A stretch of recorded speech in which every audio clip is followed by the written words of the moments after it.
Welcome to career plus. So ఈ రోజు career ప్లస్లో మనం డిస్కస్ చేయబోయే టాపిక్, ఇన్ని కెరియర్ ఆప్షన్స్ ఉండగా యూపీఎస్సీని ఎందుకు చూస్ చేసుకోవాలి, సో యూపీఎస్సీలో ఉండే విశిష్టత ఏంటి, సో దీని గురించి ఇవాళ మనతో డిస్కస్ చేయడానికి కేఎల్ యూనివర్సిటీ నుంచి MVL Narasimham Naresh IAS academy director TV9 స్టూడియోలో ఉన్నారు. సో మీరు యూపీఎస్సీ గురించి మరిన్ని విషయాలు నాతో పాటు మీరు కూడా ఆయన అడిగి తెలుసుకోవచ్చు. So hello sir. హలో అండి. సో ముందుగా ఇన్ని కెరియర్ ఆప్షన్స్ ఉండగా యూపీఎస్సీని ఎందుకు చూస్ చేసుకోవాలంటే ఏం చెప్తారు సార్? మీరు అన్నట్టుగానే కెరీర్ ఆప్షన్స్ చాలా ఉన్నాయి. ప్రతిభ ఉన్నటువంటి యువతులందరూ కూడా చాలా చూస్తారు. ఐఐటీలో కొట్టాలనుకుంటారు, లేదా ఎంబీబీఎస్ అనుకుంటారు, లేదా డిఫెన్స్లోకి వెళ్తారు, ఇలా ఎన్నో ఉన్నాయి. కానీ యూపీఎస్సీలో ఉండే విశిష్టత దేంట్లో కూడా లేదు. ఇది రాజ్యాంగబద్ధమైన పదవి. ఒక 25 ఏళ్ల వయసు పిల్లవాడు లేదా అమ్మాయి ఒక జిల్లాని మొత్తాన్ని మేనేజ్ చేస్తుంది. ఏం ఆషామాషి విషయం కాదు కదా. నాలెడ్జ్ కానీ, ప్రెస్టేజ్ కానీ, వాళ్ళకు ఉండే శాలరీస్, పర్క్స్, వాళ్ళ దేశానికి చేసే సేవ కానీ, అలా ఎన్ని రంగాల్లో తీసుకొని చూస్తున్నా మీరు యూపీఎస్సీకి సమంగా ఉండేటువంటి కెరీర్ ఆప్షన్ లేదని చెప్పాలి. ఇది ఒక ఛాలెంజ్ ఎగ్జామ్. ఇప్పుడు ఎవరెస్ట్ శిఖరం ఎక్కాలని అనుకుంటారు అందరూ. ఎందుకని? అది నీకు పరీక్ష. అది నీ జీవితంలో సాధించానని ఒక తృప్తి. ఎన్నో చేయొచ్చు. అందుకోసమని మంచి తెలివితేటలున్న పిల్లవాళ్ళు, జీవితంలో సాధించాలనుకునే వాళ్ళు దీన్నే వస్తుంటారు. రైట్. సో యూపీఎస్సీ జాయిన్ అవ్వాలనుకున్న పిల్లలు ఎప్పటి నుంచి వాళ్ళ లైఫ్ని ఒక ట్రాక్లోకి పెట్టుకుంటే బెటర్ అంటారు? మంచి ప్రశ్న అమ్మా. మామూలుగా అందరూ ఏం చేస్తారంటే బయట డిగ్రీ, పీజీ అయిపోయిన తర్వాత అప్పుడు ఒక అవగాహన వస్తుంది కెరీర్ మీద. మనకు అమెరికాలో లాగా, వేరే దేశాల లాగా యాప్టిట్యూడ్ ట్రైనింగ్ అంటూ మనకు లేదు. అంటే అందరూ అన్ని జాబ్లు సూట్ అవ్వరు. కొందరికి అడ్మినిస్ట్రేటివ్ స్కిల్ ఉంటుంది, కొందరికి ఇంకో స్కిల్ ఉంటుంది. అలా మనకు లేదు. సో పేరెంట్స్ చెప్పిన దాన్ని బట్టి, లేదా టీచర్స్ చెప్పిన దాన్ని బట్టి, లేదా మనం మాట్లాడుకునే మాటలు బట్టి వాళ్ళు ఏదో కెరీర్ చూస్ చేసుకుంటారు. నా అభిప్రాయంలో ఏంటంటే డిగ్రీ నుంచి కనుక మొదలు పెడితే అప్పటికి మెచ్యూరిటీ వస్తుంది అతనికి. ఒక పునాదిలాగా డిగ్రీలో వేసుకొని పీజీ తర్వాత 6 ఛాన్సులు ఉన్నాయి మనకి ఇప్పుడు ఓసీకి. కానీ అలా కూర్చొని రాస్తే విజయానికి ఆస్కారం ఎక్కువ ఉంటుంది. రైట్. సో జనరల్ స్టడీస్కి అప్రోచ్ ఎలా ఉంటుంది అంటారు సార్? జనరల్ స్టడీస్ సముద్రం. అది చాలా చాలా సమాచారం చదవాలి. యూపీఎస్సీ పరీక్ష విధానం చూస్తే మీరు ప్రిలిమినరీ ఎగ్జామ్లో మొత్తం ఎగ్జామ్ 10 lakhs రాస్తారు ఇండియా మొత్తంలో. మరి 10 లక్షల మంది తెలుగులో వాళ్ళే ఉంటారు. విజయం సాధించాలని వాళ్ళకే ఉంటుంది. ఎగ్జాక్ట్లీ. అందులో ఐఐటి వాళ్ళు ఉంటారు, ఐఏఎం వాళ్ళు ఉంటారు, అందరూ ఉంటారు.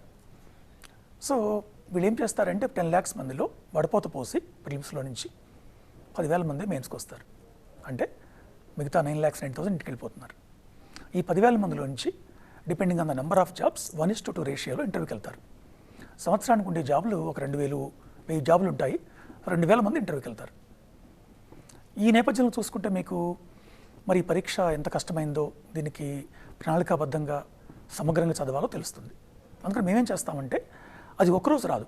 ఇతను బీటెక్ చదువుకొని ఇంకోటి చదువుకున్నప్పుడు మొదలు పెడితే మళ్ళీ కొత్తగా మొదలు పెట్టాలి.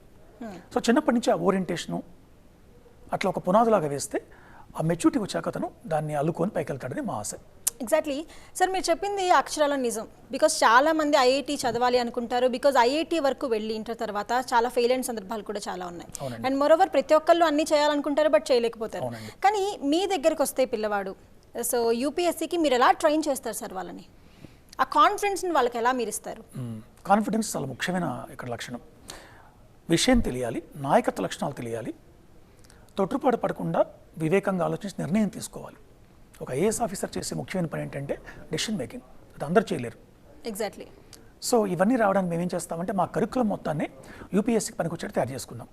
మాది స్వయం ప్రతిపత్తి ఉన్నటువంటి యూనివర్సిటీ. మాది NAAC A++ status, category 1 institute మాది. ఓకే. సో మా ఇన్స్టిట్యూట్లో మా ఇన్ఫ్రాస్ట్రక్చర్ కానీ ఇంకోటి కానీ మాకు అన్బీటబుల్, అన్పారలల్ మావి. నిజంగానే అట్లా ఉంటాయి. సో ఈ వాతావరణంలో పిల్లవాడికి మేము సపరేట్గా మేము ఒక లైబ్రరీ ఉంటుంది. మాకు NCC, NSS ఇట్లా అన్నీ ఇస్తాము. స్పోర్ట్స్ ఉంటాయి. చాలా ప్రముఖులు వచ్చి టాక్స్ ఇస్తారు. ఇంతవరకు మా దగ్గర సీనియర్ ఐఏఎస్ ఆఫీసర్లు, కేంద్ర సమాచార కమిషనరు, మహాత్మా గాంధీ మనవడు ప్రొఫెసర్ రాజ్మోహన్ గాంధీ గారు, ఆర్మీ జనరల్స్, అలాంటి పెద్ద పెద్ద వాళ్ళు అనేక అంశాల మీద టాక్స్ ఇచ్చారు.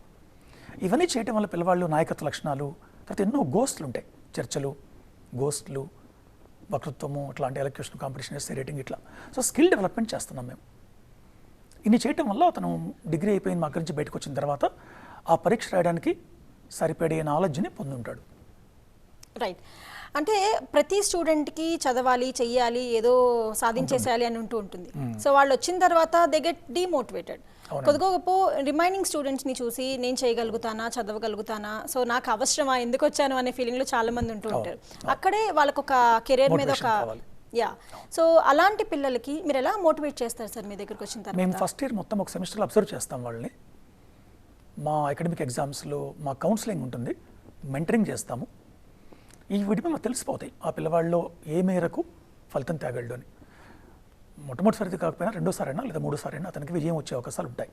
అలా ఐడెంటిఫై చేసి ఆ పిల్లవాళ్ళకి మేము ప్రత్యేకంగా తర్ఫీదిస్తాం. తర్వాత రికమెండ్ చేస్తాం. అంటే కొందరు మా వెనకాల చాలామంది ఉంటారు.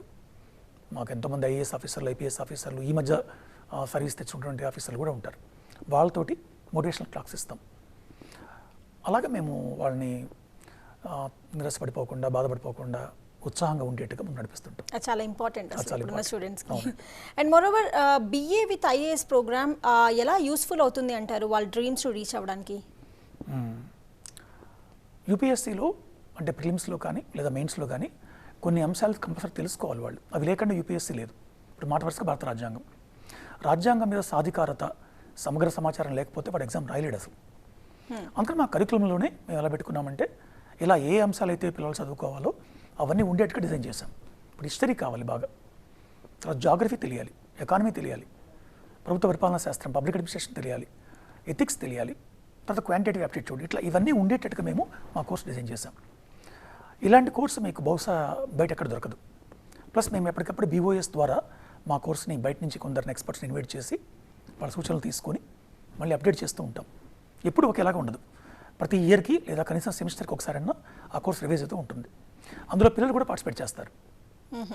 సో దీనివల్ల పిల్లవాడి అవసరాలు, యూపీఎస్సీ రిక్వైర్మెంట్స్ ఎంతవరకు మేము ఫుల్ఫిల్ చేయగలమని ఆలోచన చేస్తుంటాం. అలా జరుగుతుంది. రైట్. కరోనా ఈ పాండమిక్ టైంలో కరోనా ఇంకేమీ పోలేదు, బట్ స్కూల్స్ అప్పుడే రీఓపెన్ అయ్యే పిల్లలు కొంచెం యాక్టివ్గా పార్టిసిపేట్ చేస్తూ ఉన్నారు. కానీ కేఎల్ యూనివర్సిటీలో కరోనాకి వనకలేదు బెనకలేదు. సో ముందుకెళ్తూనే ఉన్నారు మీరు, ఎగ్జామ్స్ ఎక్కడ ఆపలేదు. అంటే మా కాలేజీలో, మా యూనివర్సిటీలో మా టీం అంతా కూడా, మా నాయకులము వాళ్ళు అలాగే ఉన్నారు, మా టీం అలాగే ఉంది. మేము ముందుకే వెళ్ళామండి.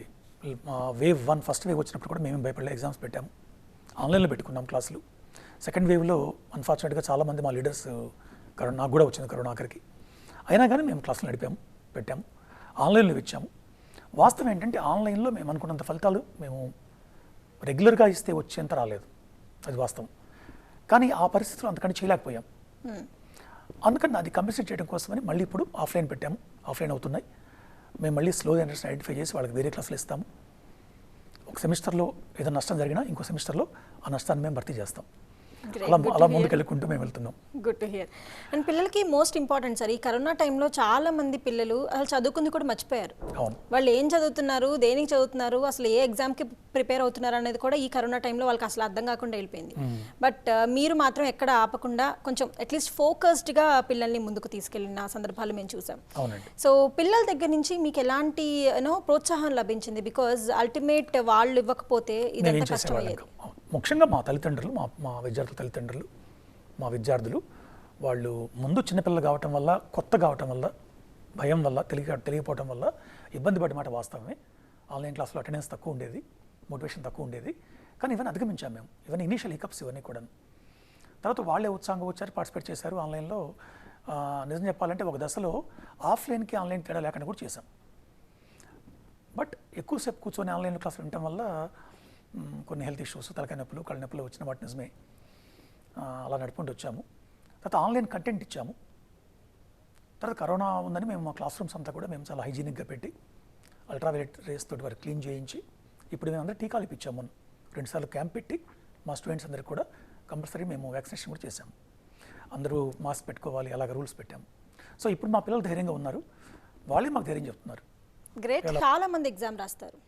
మీరు చెప్పినట్టు ఇంత ముందు 10 లక్షల మంది ఎగ్జామ్ రాస్తారు. దాంట్లో ఒక 1000 మందికే మహా అయితే వాళ్ళు క్వాలిఫై అవుతారు యూపీఎస్సీకి. మిగిలిన వాళ్ళ పరిస్థితి ఏంటండి? అంటే వాళ్ళకి తర్వాత ఆప్షన్స్ ఏముంటాయి? బికాజ్ అంత కష్టపడి చదివి, అంత నేర్చుకుని, వాళ్ళ లైఫ్ని పనంగా పెట్టేసి మార్నింగ్ టు ఈవినింగ్ అంత ఈజీ కాదు.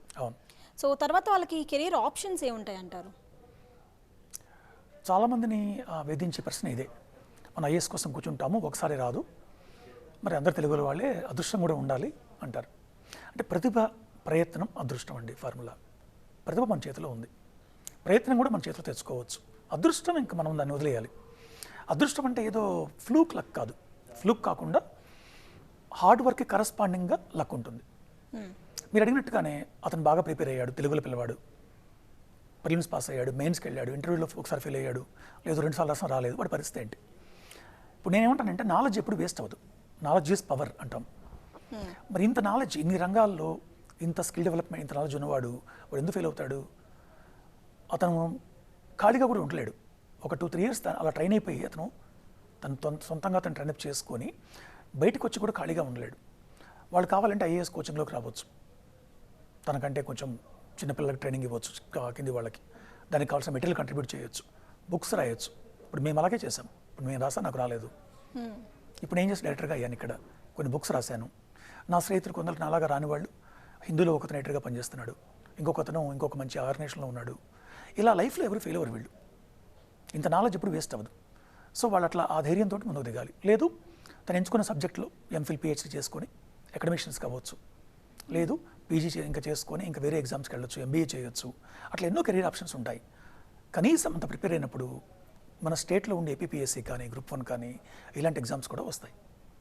మీరు అంటే నాకు ఒక సామెత గుర్తొస్తుందండి. ఇది సామెత అనొచ్చో లేదో కానీ చాలామంది అంటూ ఉంటారు, మన దగ్గర నుంచి ఏమైనా తీసుకోవచ్చు కానీ ఒక చదువుని మాత్రం తీసుకోలేదు అని. పెద్దవాళ్ళు కూడా వాళ్ళ పిల్లలకి అదే చెప్తూ ఉంటారు. సుభాషితాని. ఎగ్జాక్ట్లీ. అండ్ పర్సనాలిటీ డెవలప్మెంట్ కూడా చాలా ఇంపార్టెంట్. తప్పనిసరిగా. అండ్ డిసిప్లిన్ కానీ పర్సనాలిటీ డెవలప్మెంట్ కానీ అవి లేకపోతే నువ్వు ఎంత కష్టపడి చదివినా, నువ్వు ఏం చేసినా, మార్నింగ్ టు నైట్ అదే పనిగా బుక్స్ పెట్టుకొని చదివినా కూడా నువ్వు డిసిప్లిన్ లేదే, పర్సనాలిటీ డెవలప్మెంట్ లేదే యూ క్యాంట్. సో ఇప్పుడు ఫాస్ట్ మూవింగ్ వరల్డ్లో అది చాలా important. So have you treat అండి పిల్లల్ని? మాది చాలా ఫ్రెండ్లీగా ఉంటుంది వాతావరణం అంతా కూడాను. At the same time rules కూడా ఉంటాయి, strict discipline, anti ragging committee ఉంటుంది, ఎన్నో కమిటీస్ ఉంటాయి, లైబ్రరీ కమిటీ, తర్వాత mess committee, canteen committee, transport committee, ఎన్నో కమిటీస్ ఉంటాయి. ఈ క్వశ్చన్ నేను ఎందుకు అడిగానంటే నువ్వు మార్నింగ్ టు నైట్ ఫుల్ ఫ్లెజ్డ్గా నువ్వు చదివి బుక్ అంతా తరువుగా నువ్వు చదివేసినా కూడా ఎగ్జామ్కి నువ్వు 10 నిమిషాలు లేట్కి వెళ్ళావు అనుకోండి, ఏమవుతుంది? అవును. సో అల్టిమేట్లీ ఆఫ్ ఫెయిల్ కదా అక్కడే. సో దాని గురించి పర్సనాలిటీ డెవలప్మెంట్ అనేది చాలా ఇంపార్టెంట్ అని దాని గురించి అడిగాను ఈ క్వశ్చన్. అవును, వ్యక్తిత్వం చాలా ముఖ్యం. అందుకని యూపీఎస్సీలో మిగతా పరీక్షల్లో మనం ఇంటర్వ్యూ అంటాం, యూపీఎస్సీ ఇంటర్వ్యూ అనే పదం వాడదు, పర్సనాలిటీ టెస్ట్ అంటుంది, మూర్తిమత్వ పరీక్ష. సో పర్సనాలిటీ అంటే ఏంటి? ఇక్కడ దేశం పట్ల ఒక బ్రాడ్ అవుట్లుక్ ఉండాలి. మనందరం రకరకాల కారణాలతో నేను వచ్చిన సామాజిక నేపథ్యం బట్టి నాకు కొన్ని ఐడియాలజీస్ లేదా కొన్ని ఫీలింగ్స్ ఉండొచ్చు, అవి ఆన్సర్లో పెట్టి రాకూడదు. ఇప్పుడు నేను వ్యక్తిగతంగా సిద్ధాంతాన్ని బాగా నమ్మొచ్చు, గాంధీవాదం నమ్మొచ్చు, లేదా మార్క్సిజాన్ని నమ్మొచ్చు, లేదా ఇంకో దాన్ని నమ్మొచ్చు, కానీ ఆన్సర్లో అలా చూపించకూడదు, ఎక్స్ట్రీమిజంగా ఉండకూడదు. సెన్స్ ఆఫ్ జడ్జ్మెంట్ ఉండాలి, బ్యాలెన్స్గా రాయాలి, మెచ్యూరిటీ ఆఫ్ థాట్ ఉండాలి, క్లారిటీ ఆఫ్ ఎక్స్ప్రెషన్ ఉండాలి. ఇవన్నీ పర్సనాలిటీతో లింక్ అయి ఉన్నాయి. అందుకని మేము రీడింగ్ హ్యాబిట్స్ ఇంక్లూడ్ చేస్తాము. తర్వాత చాలా క్లోజ్గా మానిటర్ చేస్తాం పిల్లల్ని. ఆ క్లాస్లో వాళ్ళందరూ వాళ్ళే స్వయంగా మానిటర్ చేసుకునేట్టుగా మేము ట్రైనింగ్ ఇస్తాం మా పిల్లల్ని, ఈ కమిటీస్ ద్వారా, ఇలాంటి వాటి ద్వారా. మా దగ్గరకు వచ్చే అంటే మిగతా యూనివర్సిటీస్కి లేదా మిగతా వాళ్ళకి మాకు ఉన్న పోలిక లేదా తేడా ఏంటంటే డిసిప్లిన్ మా దగ్గర చాలా చాలా బాగా చూస్తాం. ఏదైనా తేడా అంటే అట్లా కొందరు పిల్లలు ఉన్నా పనిష్మెంట్ ఇస్తామని కాదు, రిఫార్మేషన్, వాళ్ళని పిలిచి వాళ్ళకి కౌన్సిలింగ్ ఉంటుంది, పేరెంట్స్తో మాట్లాడతాం అవసరమైతే, అలా చేసుకుంటూ వస్తాం. రైట్. సో మీరు ఇందాక చెప్పినట్టు నేను ఒక పర్సనల్ క్వశ్చన్ అడుగుతాను సార్ మిమ్మల్ని. ఇప్పుడు మీరు చెప్తున్నాడు పర్సనాలిటీ డెవలప్మెంట్ ఇస్తాము, లేదు అంటే వాళ్ళకి కాన్ఫిడెన్స్ ఇస్తాము, మోటివేషన్ ఇస్తాము, కోచింగ్ ఇస్తాము, ఇవన్నీ చెప్తూ ఉన్నారు. సో ఇప్పుడు మీ దగ్గర మీరు ఇస్తున్నది సరిపోతుంది అంటారా? బికాజ్ అలా మీరు అన్నీ ఒక ప్యాకెట్ లాగా పిల్లలకి ప్రొవైడ్ చేసినట్లయితే ఈ పాటికి చాలా మంది మీరు చెప్పినట్టు ఐఏఎస్ ఆఫీసర్స్ అయిపోవచ్చు, బట్ అతి తక్కువ మంది అవుతున్నారు. అంటే అది మీలో లోపం అంటారా, పిల్లల్లో లోపం అంటారా? ఎక్కడ లోపం జరుగుతుంది? పిల్లల్లో లోపం కాదు, మా లోపం కాదు. ఈ పరీక్ష అలాంటి పరీక్ష ఇది. ఒక్కసారి వెళ్ళి రాస్తే పరీక్ష ఆన్సర్ రాయటము, లేదా 4 ప్రశ్నలు పుస్తకాలు చదువుతాను బట్టి కొడుతూ రాస్తాను, అలా ఉండదు. యూపీఎస్సీ కోరుకునే సమాచారం కావాలి. ప్రిలిమినరీ ఎగ్జామ్లో ఎంత సమాచారం వాడు మెమరీ చేసుకోగలడు అని చూస్తారు. మెయిన్స్లో how best to explain, clarity of expression చూస్తారు. ఇంటర్వ్యూలో ఇందాక చెప్పుకున్నట్టుగా పర్సనాలిటీ చూస్తారు.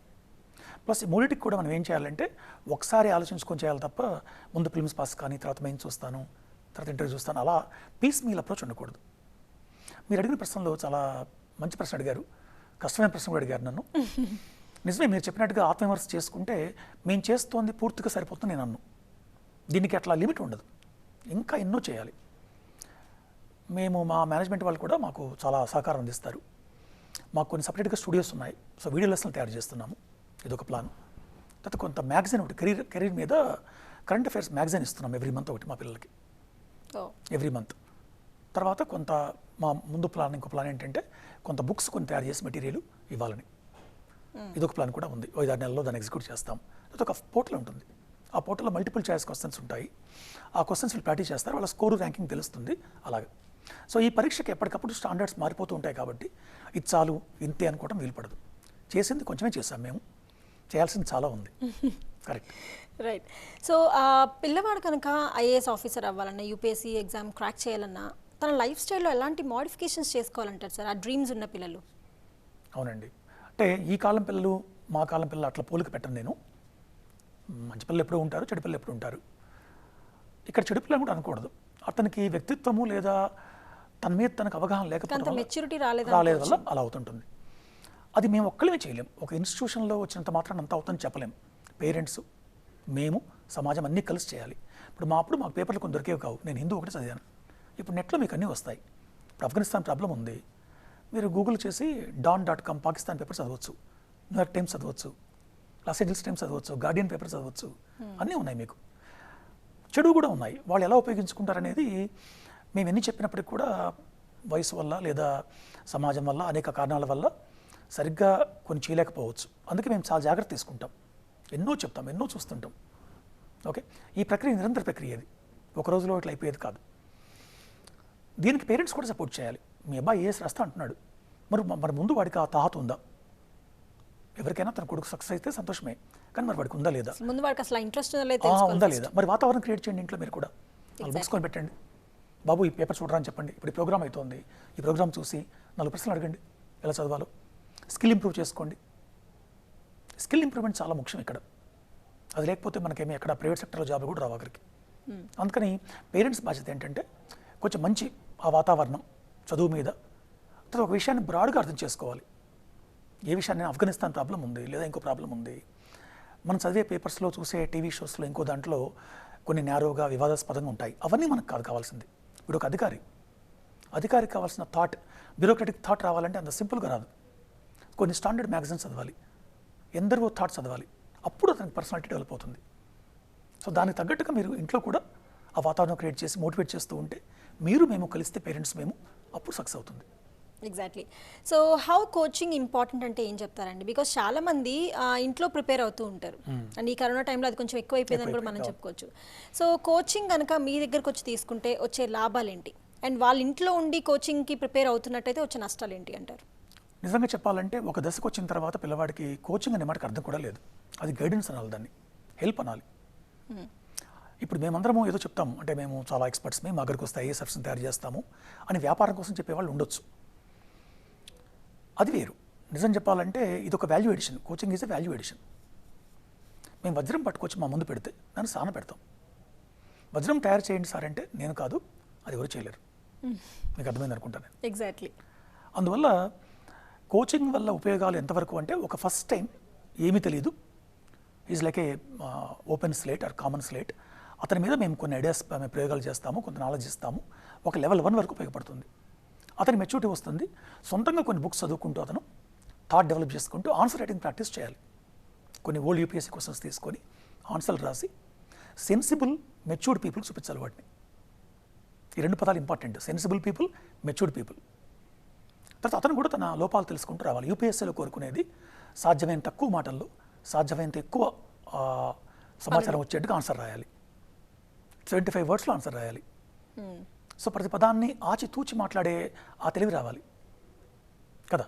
సో ఇదంతా కావాలి అంటే మీరు కోచింగ్ మీదనే పూర్తిగా డిపెండ్ కావడం కూడా మంచిది కాదు. మీరు చెప్తున్నట్టు 75 దీంట్లో ఆన్సర్ రాయాలి అని చెప్తున్నారు. అవును. సో వాళ్ళకి ఆ టెక్నిక్స్ కూడా మీరు ఎలా నేర్పిస్తారు సార్ వాళ్ళకి? ఆన్సర్ రైటింగ్ కానీ, నోట్స్ మేకింగ్ కానీ కొన్ని మంచి వెబ్సైట్స్ ఉన్నాయి. ఇప్పుడు కేంబ్రిడ్జ్ యూనివర్సిటీ వాళ్ళ వెబ్సైట్ ఒకటి ఉంది, వరల్డ్ వైడ్ వెబ్, writeandimprove.com. వాడు ఒక టాపిక్ ఇస్తాడు, అది ఫ్రీ అనమాట, ఫ్రీ సర్వీస్. మీరు ఆన్సర్ రాస్తే అందులో గ్రామటికల్ మిస్టేక్స్ ఎక్కడ ఉన్నాయి, ఎక్కడ ఇంప్రూవ్ చేసుకోవాలని చెప్తుంది. అది నువ్వు ఈ వర్డ్ ఎందుకు రాసావు, సెంటెన్స్ ఇలా ఇంతకంటే బాగా రాయలేవా, అలా అని చెప్తుంది అనమాట. ప్లస్ మనం రాసే ఆన్సర్లో మన పర్సనాలిటీ కనబడుతుంది. మనం వాడే అడ్జెక్టివ్స్ ద్వారా వీడికి ఉద్రేక స్వభావం ఉందా, భారత రాజ్యాంగ ప్రవేశిక పరిధి దాటిపోతున్నాడా, లేదా తను మాయ చేసుకుంటున్నాడా, మోసం చేసుకుంటున్నాడా, ఇవన్నీ కూడా బయటపడిపోతాయి, ఆన్సర్లు తెలిసిపోతాయి. సైకో లింగ్విస్టిక్స్ అని ఉంటుంది ఒక బ్రాంచ్, అందుకు తెలిసిపోతాయి ఇవన్నీ కూడా. సో ఇది చేయడానికి మేము ఆన్సర్ రైటింగ్ ప్రాక్టీస్ కొని చేయిస్తాం. మాకు సపరేట్గా ఇంగ్లీష్ డిపార్ట్మెంట్ వాళ్ళు చాలా కోర్సులు డిజైన్ చేశారు. వాళ్ళు ఇవన్నీ టీచ్ చేస్తారు. టు ది పాయింట్ ఎలా రాయాలి, క్లారిటీతో ఎలా రాయాలి, మ్యూటెడ్ వొకాబులరీ ఉపయోగించాలి, అవన్నీ మేము చెప్తుంటాం. రైట్. సో ఓవరాల్గా సక్సెస్ స్ట్రాటజీ ఏంటంటే ఏం చెప్తారు సార్? సక్సెస్ అంటే అది ఒక రోజులో అలా వచ్చేది కాదు. సక్సెస్ ఇస్ ఎ డెస్టినీ అంటారా? డెస్టినీ, అది ఇట్స్ ఎ ఫెయిల్యూర్ స్టోరీ అంటాం. ఎన్నోసార్లు ఫెయిల్ అయ్యాయి మనము. ఇప్పుడు చదువుతాం విక్రమార్క చక్రవర్తి అంటాము, విక్రమార్ బేతాళ్ స్టోరీ కదా. ఎన్నోసార్లు పట్టువదలని విక్రమార్కుడు వెళ్ళి చివరికి సాధించాడు విజయం. వదలకూడదు. నాకు తెలిసిన ఎంతోమంది స్టూడెంట్స్ ఉన్నారు, నా మిత్రులు ఉన్నారు, ఫస్ట్ టైం రాలే, సెకండ్ టైం రాలే, థర్డ్ టైం రాలే, 6వ వచ్చిన వాళ్ళు ఉన్నారు IPS. ఓకే, సో విడవకూడదు. Winners will never quit, quitters will definitely not win. Exactly కదా, అందుకని విడవకుండా కూర్చొని తన లోపాలు తెలుసుకుంటూ ఉండాలి. తన లోపాలు తనకు తెలియవు, అప్పుడే గురువుల అవసరం వస్తుంది, ఎక్స్పర్ట్స్ అవసరం. ఆ లోపాలను సరిగ్గా సహేతుకంగా చెప్పే సార్ దగ్గరికి వెళ్ళి తెలుసుకొని వాటి ఇంప్రూవ్ చేసుకోవాలి. లేకపోతే he is developing a wrong habit, wrong practice. ఒక రాంగ్ షాట్ కొడుతున్నాడు, అదే ఎక్స్పర్ట్ అయిపోతాడు, ఎప్పటికీ సక్సెస్ అవ్వడు. సో తన లోపాలు తెలుసుకుంటూ అధిగమించడానికి ప్రయత్నం చేయాలి. అలా మేము మౌల్డ్ చేస్తాం. Right. So thank you so much అండి నరసింహం నరేష్ గారు. Thank you so much. Thank you. So ఇది వాళ్ళ కెరియర్